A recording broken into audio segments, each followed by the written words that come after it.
Link to HR strategy and business goals. അപ്പോൾ ഇവിടെ നമ്മൾ ഗോൾ എന്ന് പറയുന്നത് idealize description of what result are sought in the ഫ്യൂച്ചറിൽ നമുക്ക് എന്ത് റിസൾട്ട് വേണം അതിൻ്റെ ഡിസ്ക്രിപ്ഷനാണ് നമ്മൾ ഗോൾ എന്ന് പറയുന്നത്. പിന്നെ ഗോൾസ് ഷോർട്ട് ടേം ആയിട്ട് പറയും, അതിനെയാണ് ഒബ്ജക്റ്റീവ്സ് എന്ന് പറയാം. Objectives attainment is decide within a specific time period covered by a plan. ഒരു പ്ലാൻ പ്രിപ്പയർ ചെയ്തിട്ട് നമ്മൾ within a short period achieve ചെയ്യുന്ന ഒരു ഗോളാണ്.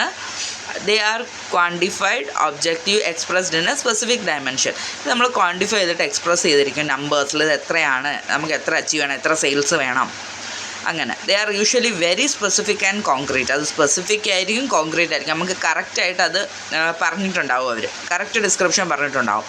അത് ക്വാണ്ടിഫയബിൾ ടേംസിലായിരിക്കും. അത് സ്പെസിഫിക് ലെവൽ ഓഫ് അച്ചീവ്മെൻറ്റ്. ഇപ്പോൾ 10,000 യൂണിറ്റ്സ് സെയിൽ ചെയ്യണമെന്ന് പറഞ്ഞാൽ 10,000 യൂണിറ്റ്സ് എന്ന് പറഞ്ഞിട്ടുണ്ടാവും. അപ്പോൾ achieve desired common goal might include increasing the market share.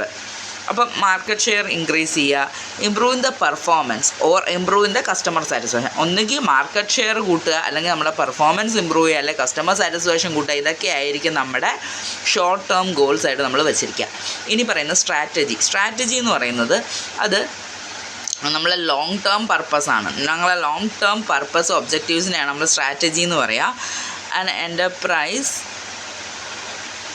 adoption of course of action and allocation of resources necessary for carrying out these goals.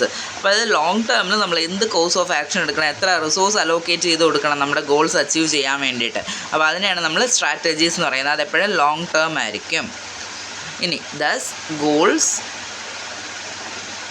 Give an indication of where a company is headed. അപ്പോൾ ഒരു company എങ്ങോട്ടാണ് പോകുന്നത് എന്ന് നമുക്ക് goals നോക്കി അറിയാൻ പറ്റും. കാരണം അത് ഷോർട്ട് ടേം ആണ്, അത് വിത്തിൻ 1 ഇയറിനുള്ളിൽ അച്ചീവ് ചെയ്യുകയും ചെയ്യും.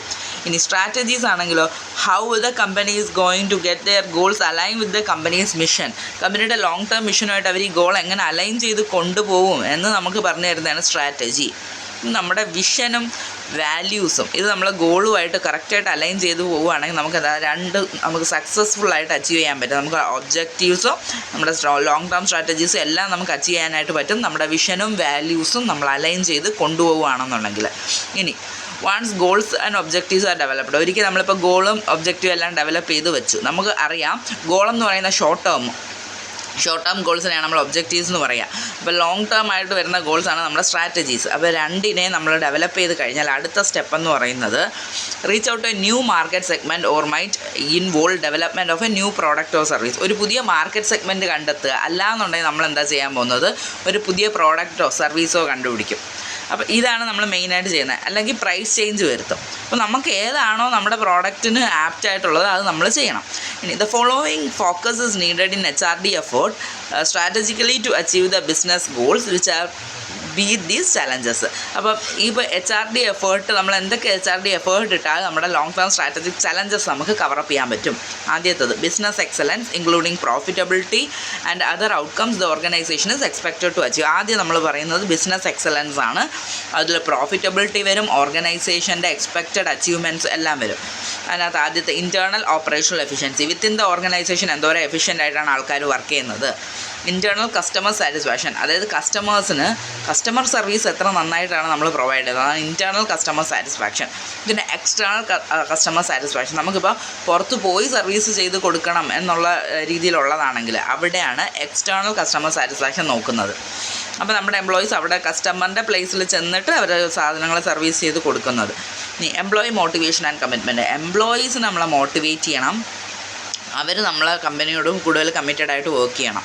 പിന്നെ cost effective and cost conscious among employees. അപ്പോൾ എംപ്ലോയീസിന് മനസ്സിലാവണം കോസ്റ്റ് കുറച്ചിട്ട് ഞങ്ങൾ കാര്യങ്ങൾ ചെയ്താലേ ഞങ്ങൾക്ക് ഗുണമുള്ളൂ. അപ്പോൾ അതിൽ അവർ കോൺസെൻട്രേറ്റ് ചെയ്യണം. പിന്നെ ഉള്ളത് quality orientation and technology adoption. ക്വാളിറ്റിയിൽ കൂടുതൽ പ്രാധാന്യം കൊടുത്തിട്ട് വേണം നമ്മൾ വർക്ക് ചെയ്യാനായിട്ട്. ഓക്കെ, നമ്മൾ ക്വാണ്ടിറ്റി നോക്കരുത്, കറക്റ്റ് ക്വാളിറ്റിയിൽ വർക്ക് ചെയ്ത് കൊടുക്കാൻ വേണ്ടിയിട്ട് വർക്കിൻ്റെ ക്വാളിറ്റി നമ്മൾ കോൺസെൻട്രേറ്റ് ചെയ്യണം.